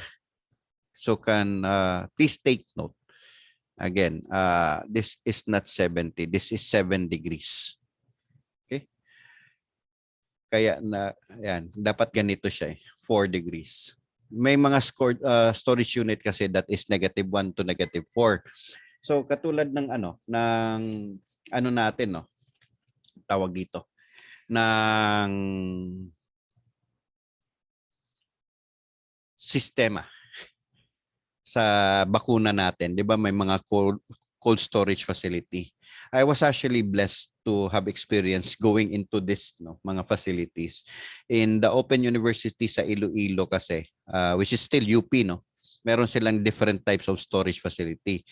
And dati sa barko, yung aming refrigerator at saka freezer namin, pwede landingan ng eroplano. Ganun kalaki. Dahil cruise ship nga, no. Sobra ilang days kami sa laot. So talagang punong-puno yan ng pagkain. Kailangan mo pa mag-jacket, may earmuffs, pantalon na makapal kung papasok ka doon. Tapos may parang forklift lang kami para dalhin yung karne, no? Yung lutuan po namin doon para ka nagmamasa ng ng tawag dito, ng semento kasi maramihan. So kailangan natin maintindihan na bawat isang area kanya-kanya po 'yan ng paano kung bahay lang? Sir, paano kung hindi abot to? Kaya nga nahirapan sila mag-supply ng bakuna, no, sa lahat ng lugar kasi walang storage facility. So, you would need to choose what your conditions are in terms sa processing natin. Kung hindi siya pwede i-chilled lang, then if you have the facility for freezing, then you freeze it. If it's forced chilled, like what I'm telling you, lagay lang sa loob ng rep, nakabalot sa paper bag, mas mabuti yon. Yung vacuum cooling po, it's so expensive that it is not gonna be worth discussing even. Maganda lang to pag malakihan na talaga yung pabrika mo na million tonelada na yung mushroom mo. Okay? Even in the US, it is not usual practice. Now, long-term preservation, ito po yung sinabi natin, yung canning, pickling, and drying. And the preparation of papads, no, and use of chemicals are employed for long-term storage. Now, these processes are not always suitable for all types of mushroom, and the quality of the finished product is rarely comparable with that of the fresh one. Pag na-process na po natin, katulad ng sinabi ko, yung tocino, yung chorizo, no, iba na po yung texture niya. Kasi na-process na nga. Yung tapa natin will not be like the tapa na usual natin. So we would need to add a little bit of extenders na para tumigas yung kanyang texture. Parang karne ang dating niya. Okay? So maraming pwedeng gawin. Now, the proper quality of mushroom products can be obtained by eliminating or inhibiting adverse changes in the color and texture. This is according to Sapsky and Zudica, 2000 na libro nila. Grabe yung research, no? Particular attention is also paid to the minimization of weight during the preliminary processing. Ayaw natin na, yun nga, nag-dry up. Gagaan eh. Gusto natin ma-retain yung moisture, no? And preliminary processing mostly frequent includes washing, blanching. Ayan, puro yan libro. So for educators, you can use this or yung mga nagre-research. Now, ito yung mga posible nating i-discuss. Fresh mushrooms. I'll be discussing as well mushroom crisp. Hindi po to chicharon. Mali po yung sasabihin yung chicharon ang mushroom. It's crisp. Okay? So yung quality ng chicharon natin is not really going to be the same as yung chicharon na baboy. Medyo yan, mas fragile to. But it is mushroom crisp. Iba rin po yung tempura. Okay? Mushroom tempura. I will also be discussing a little bit about the enoki mushroom na dilis. In other words, parang dilis talaga lasa. Pag kinain mo, hindi ka kumakain ng isda, pero alam mo yung lasa ng dilis. No? So for vegetarians, dilis na enoki. Dried mushroom, of course. We will be discussing tocino and tapa. Mushroom pickles. Chili garlic mushrooms. Mushroom wine. Mushroom powder. Dami, no? Cocoa mushroom jam. And you can change it up. Mushroom burger patties. Mushroom nuggets. Mushroom ketchup. Dami, no? Tuturo natin yan sa inyo. This was the one that I told you sa mga PWDs, no? This one is Antique. This one is in another barangay na sa labas kami nagtrabaho kasi pinaalis kami dahil may meeting mga senior citizens.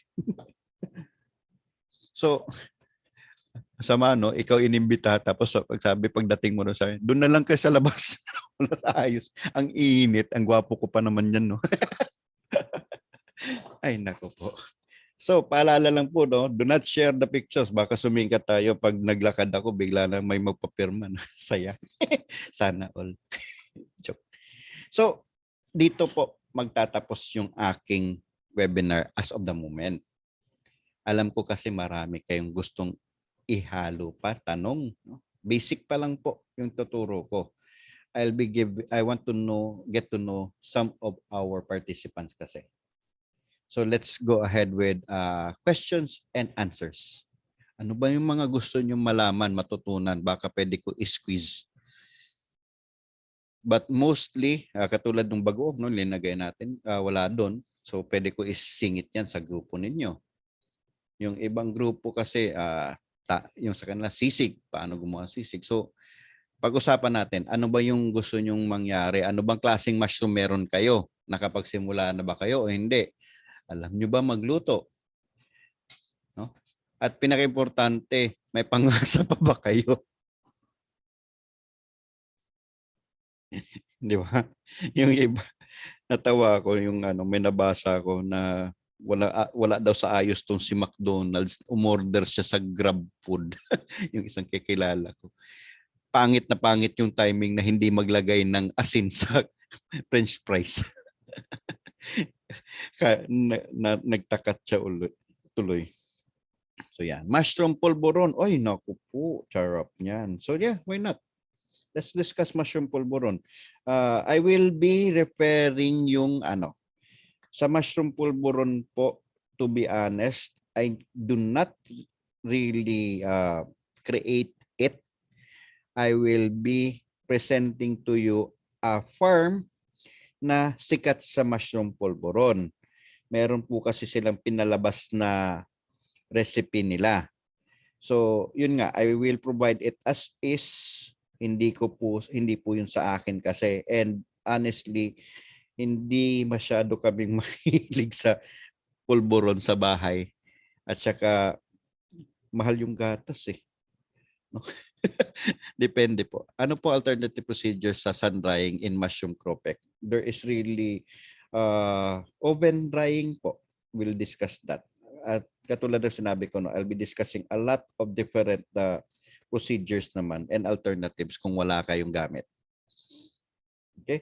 Ang dami kasi yung gagawa ng cropek. For example, mushroom cropek is better than mushroom crisp para sa akin. Yung mushroom cropek po, gagamit na tayo ng harina, imimix natin yung mushroom powder and imo-mold natin into a dough. Afterwards po kasi is i-dry yon. Karamihan nagsa-sun drying. That would take around 3 to 4 days, depende, para makuha lang yung tigas, no?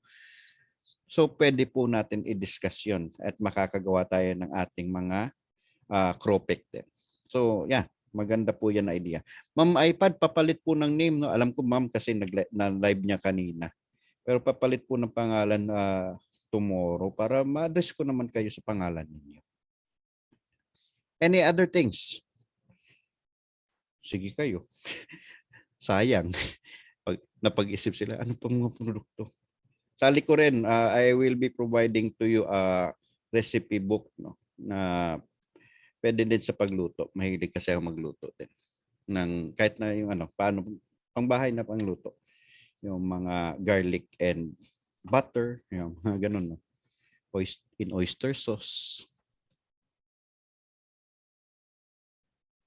Okay? So, other than that, anything else po?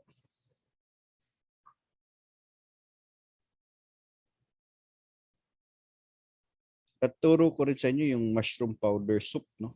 Tsaka yung pang-umami nga pala. Hindi natin. No problem po, ma'am. iPad. Paano po i-pulverize yung mushroom para maging powder? Meron po talaga tayong gagamitin na device, no? I'll show you my device. Kayo na po mag-ano. Ay, si Sir Sanchez pala.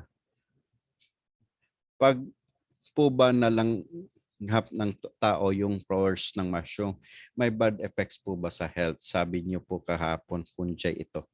In most cases, yes. It might lead to. Okay? Kasi po, pag nalanghap na natin yung spores, posible na the spores, pag fresh pa siya, hindi siya contaminated. But once it is contaminated, there is such a thing as a fungi na contaminated that can actually lead to killing people. Napanood ko yan sa CSI. Sabay ganun eh. Yung dating palabas. But in most cases, yes. For mushroom noodles, dried or fresh? Bola-bolang mushroom. Yes, we can discuss bola-bolang mushroom. Mushroom noodles, dalawa yan eh. Fresh or dried. I'll teach you the usual process of fresh and paano siya i-further dry. Ganun na lang. Kasi may pre-cooking yan. Ang daming process niyan. In fact, in most cases, no, gulat nga yung yung local government namin. Yung jackfruit nga, sobra kwenta yung produkto na linista ko. Ang dami. If I make mushroom cropek, ano po ang kulay niya? In most cases, you can it would be a bit brownish. Pwede naman kayo maglagay ng coloring. Ano problema? Lasagna, mushroom, or spaghetti po. Ay, mushroom sauce. Pwede. Set ko lang expectation, no? Katulad ng sa Guimaras. I think everybody knows Guimaras. Guimaras is an island that I usually travel to. No? Nakapagturo tayo doon, buong isla inikot natin. And I taught more than 72 barangays doon at one point. No? They actually have this. Kita niyo itong bote na to. This is in Guimaras kasi. This is actually mango spaghetti sauce. Sipin nyo, mangga may spaghetti sauce. Wow. Yan, meron silang mango pizza doon. So I think I can come up with a lasagna mushroom or spaghetti na sauce for you guys. Wala pong problema, Sir Jose. So, okay. May oras pa tayo. Binibigyan ko kayo ng panahon. Nagbababay ka na. And so, yan. There are really so many processings. Now, I might not be able to provide all aside from what I already have. Pero pwede naman pong mag-request. Kaya nagbibigay tayo ng panahon para makapag-request kayo. Di ba? Kasi sa day 2 po, ang pag-uusapan talaga natin is fresh, yung dried, yung freezing, yung pickling, yung powdering, at saka yung ketchup making. Sa third day naman, yung mga mushroom crisp, mushroom jam, chili garlic, mushroom tocino, mga pastries katulad ng polvoron, and other mushroom menus. Ay, naku po, madali lang po yan. Ma'am Imelda, kasi kung wala po, pwede nyo po akong kontakin dito kung hindi matapos. Diyan sa Project Natural Farming. Pwede po akong mag-provide dyan. If di po makaber, sir, si Mrs. ko ang linalagyan niya ng oregano powder, ang cropek, okay lang ba? Yes, it is actually okay. In fact, you can use other herbs, no? Hindi lang po oregano. Sa akin, I use rosemary, parsley, at saka, ang dami actually. Gumagawa kasi kami. No? Pakita ko sa inyo. Ito, kakagawa lang ni Mrs. kasi. Kunin ko.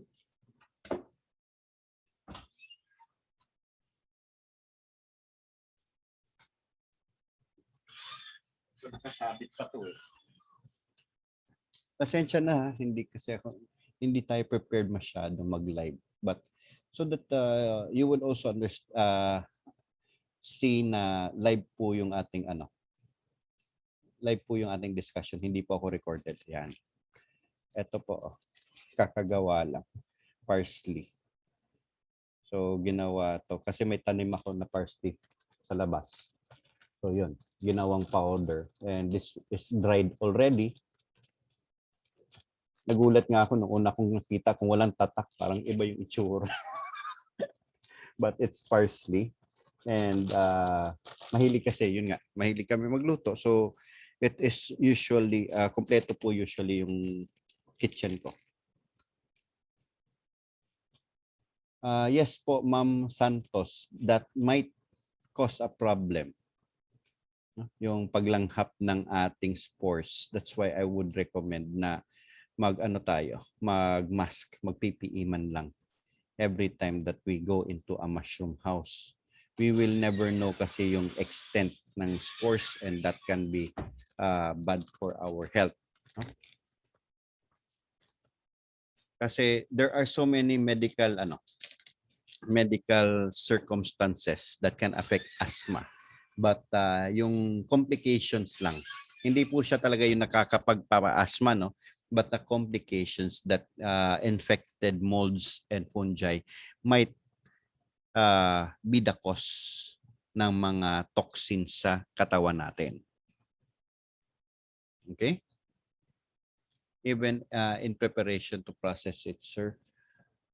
Sa amin kasi po, to be honest, we really do everything na naka-process. Ito kasi mga topics natin tomorrow, but I'll show you yung ibig ko pong sabihin. No? Kikita ni Sir, ayan na naman siya. Si Sir Santos. Kakagulat, sir, but yes. Whenever I prepare kasi, it's usually with PPE po talaga. Hindi ko hanap.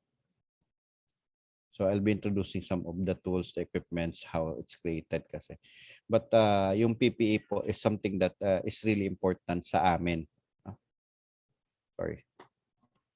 So whenever we do procedures, yan. Whenever I do procedures kasi, gusto ko na nakaset na siya at talagang natin, na clean and safe. We have several things kasi that I might discuss now, like yung HCCAP or CAP, which is a processing sa pagpa-process ng food. Unlike kasi sa usual na food processing natin na training, nakafocus tayo na marami tayong mga i-discuss na fruit or mushroom related products. Meron kasi akong isang course, no, or short course natin na isa, which is yung agricultural value adding. Similar siya in a way, but I discuss more on the specific techniques neto, like preparation, how to protect yourself, how mga rules and guidelines.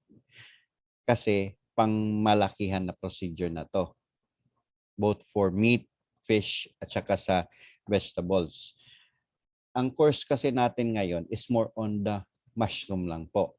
Now, since mushroom lang po talaga siya, marami akong ingredients na pwedeng i-discuss sa inyo at saka procedures, mga recipe.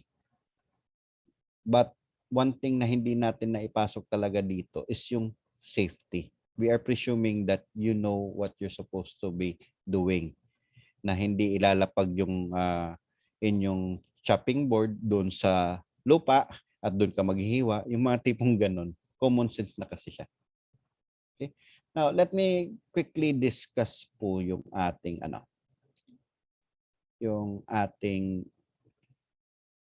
Google Drive, no. We actually provide the Google Drive here.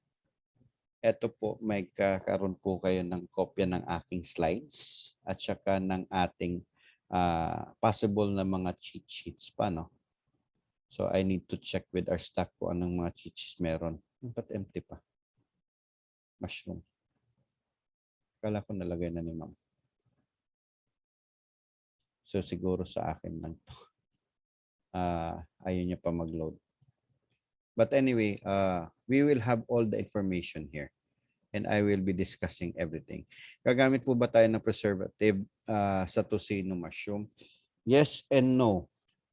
It is your option. The thing is, pag hindi po ninyo nilagyan ng preservative, I can assure you for up to 20 to 30 days. Or pangbahay lang talaga. Yung tipong gawin mo ngayon, lulutuin within the next few days. Lagay lang sa loob ng rep. Pero kung talagang yung pang matagalan na abot ng isang buwan, sobra isang buwan, then I would tend to teach you how to create it with preservatives na po. Chemical na po. But as a natural farmer, I do know how to create it with no preservatives at all. Kasi ganun kami sa bahay. Kaya nga nag-grind kami ng sarili naming mga damo, kumbaga pa.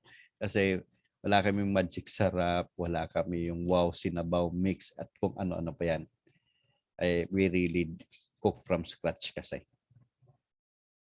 Okay? Process ng mushroom, dapat mag-culture muna tayo ng mushroom. So, no po, pwede kayong bumili, Ma'am Sanchez. Sir Sanchez, sorry. So, bago tayo mag-process ng mushroom, dapat mag-culture muna tayo. Nga.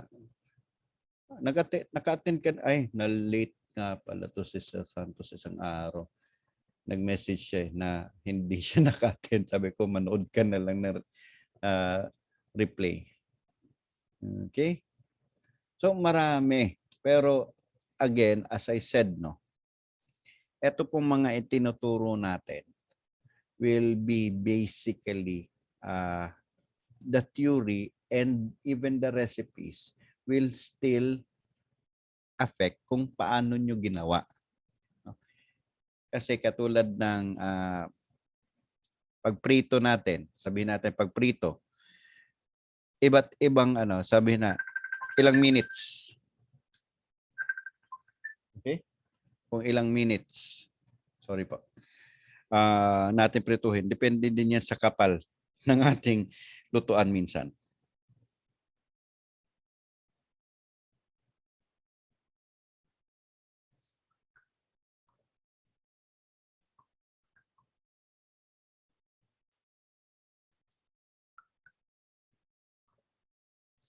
Okay?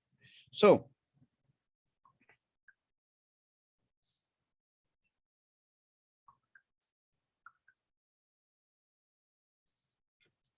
yan lang po yung ating pinaka gagawin, kumbaga pa. Ang importante po is yung pag nagturo na tayo ng procedure. No? When I teach the procedure, isipin lang po natin na all the procedures would still depend on your level of understanding. Ano po yung usual na cost na paglambot ng crispy mushroom? Oil and hangin. Dalawa yan. Oil at saka hangin po.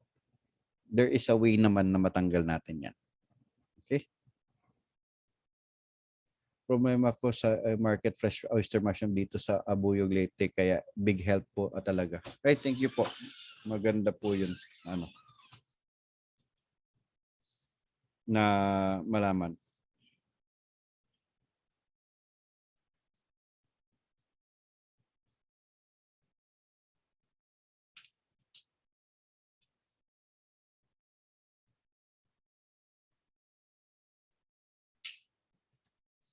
Okay. So,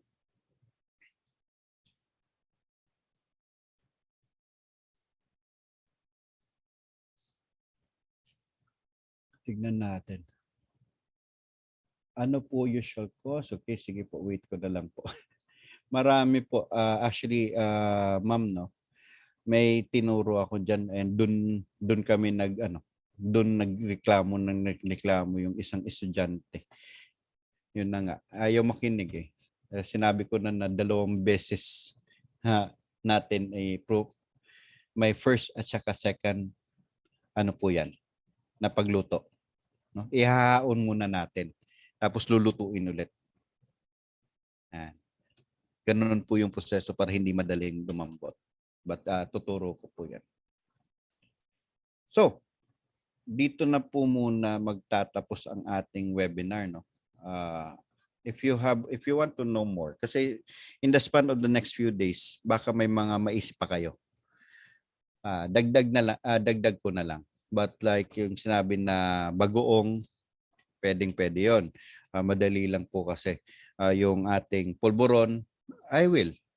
Sauce, I will. Don't worry. Hindi tayo yung swapang sa knowledge kasi kahit na paano mong itago yung recipe mo, kung wala ka na, ano pa matitikman ng iba? Ganun na lang. So, lahat po, keep safe. Kita-kita po tayo bukas ulit. Same time, same place. Early tayo. Mas marami tayong mapag-usapan. Maraming salamat po and you all have a wonderful afternoon.